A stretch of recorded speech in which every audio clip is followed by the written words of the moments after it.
to protecting the integrity of products or even services, we must start from that common ground and see where it takes us.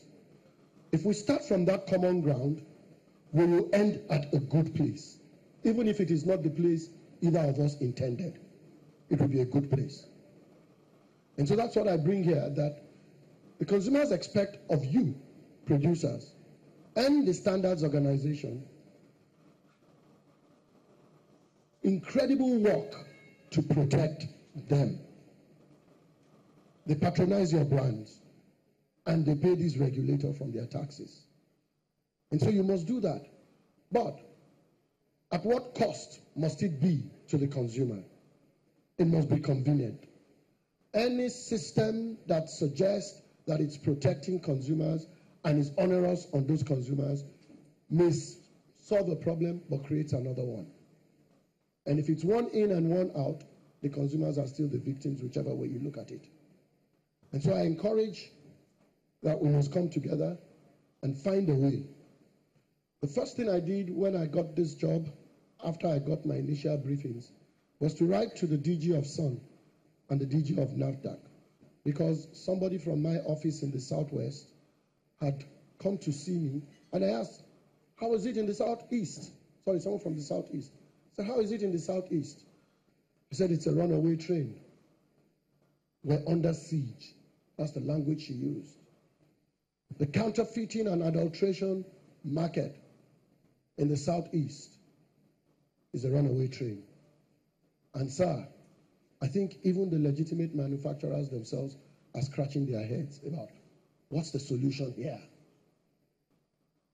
The next statement she made is the nightmare that I have heard every day since I've been on the job. She said, sir, people are dying, even from adulterated palm wine. People are dying. And so the scope is wide. She said people are dying from what they eat. People are dying from flipping the light switch because of fake electrical wires or fittings. And so the reality of what we're talking about is what costs life. It's not consumer satisfaction or convenience. It's life.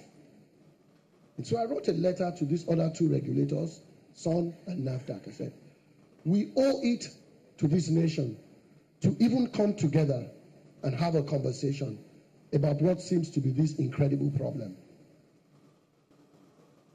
Because I think the federal government should declare a state of emergency in that space of counterfeiting and adulteration. And so as you come to this table, as we have conversations about what will work best, I just want to have us reflect on what exactly we're trying to accomplish. And I think that there are all kinds of issues that need to be addressed. Since we've been invited to this table, we will sit at this table all the way to the very end to make sure that whatever it is you're coming up with, we can defend it to the consumers who really are your customers. And so my charge is that we at the Consumer Protection Council were 100% behind any mechanism or system that provides a consumer an inexpensive, convenient, unintrusive, and not burdensome mechanism for validating what they are purchasing.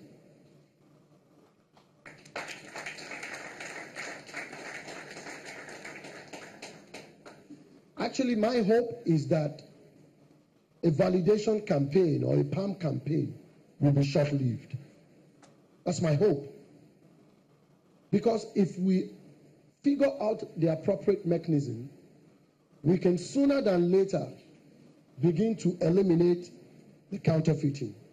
Or at least diminish it if we can never eliminate it. And so as brand and standard confidence begins to rise in consumers, the need to PAM will begin to decrease. Is that correct? And so we must approach it from that standpoint. If what we're trying to create is something that will become so institutionalized that a consumer will not breathe the oxygen in the air until he's pumped it, we're starting on a wrong track.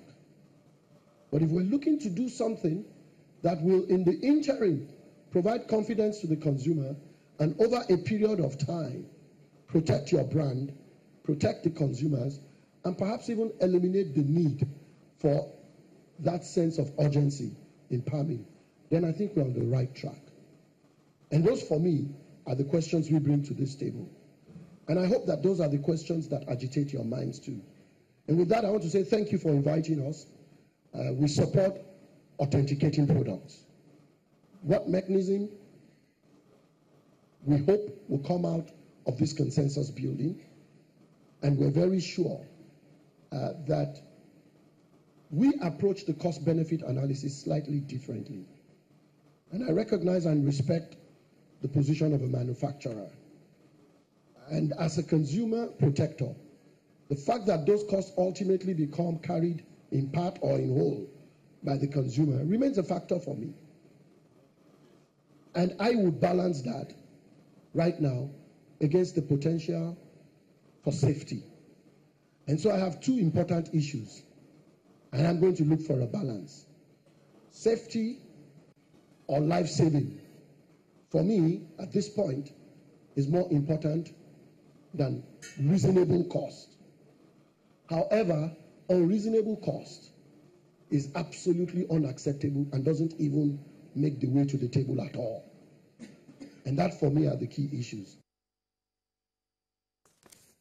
Okay, hope you picked up some of those key issues there in product standardization and quality between the Standard Organization of Nigeria and the Consumer Protection Council. Let's come back after the break. One of the things that contributes to Nigeria's misery is those counterfeiting when you spend your money on fake or unadulterated products.